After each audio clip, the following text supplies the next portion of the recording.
Bismillahirrahmanirrahim. Assalamualaikum warahmatullahi wabarakatuh.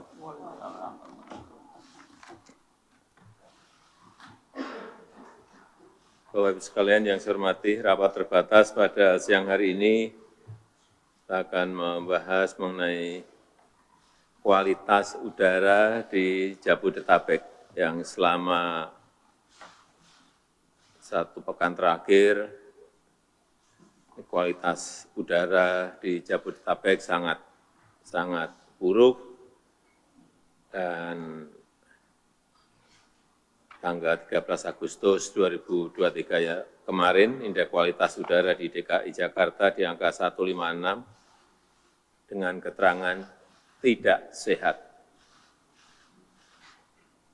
Memang terdapat beberapa faktor yang menyebabkan situasi ini, antara lain kemarau panjang selama 3 bulan terakhir yang menyebabkan peningkatan konsentrasi polutan tinggi, serta pembuangan emisi dari transportasi dan juga aktivitas industri di Jabodetabek, terutama yang menggunakan batu bara di sektor industri manufaktur.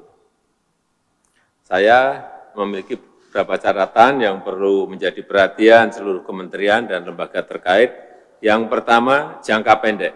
Dalam jangka pendek, secepatnya harus dilakukan intervensi yang bisa meningkatkan kualitas udara di Jabodetabek lebih baik. Kemudian juga rekayasa cuaca untuk memancing hujan di kawasan Jabodetabek dan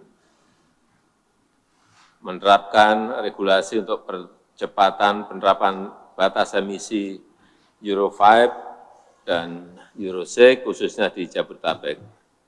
Kemudian perbanyak ruang terbuka hijau, dan tentu saja ini memerlukan anggaran, siapkan anggaran.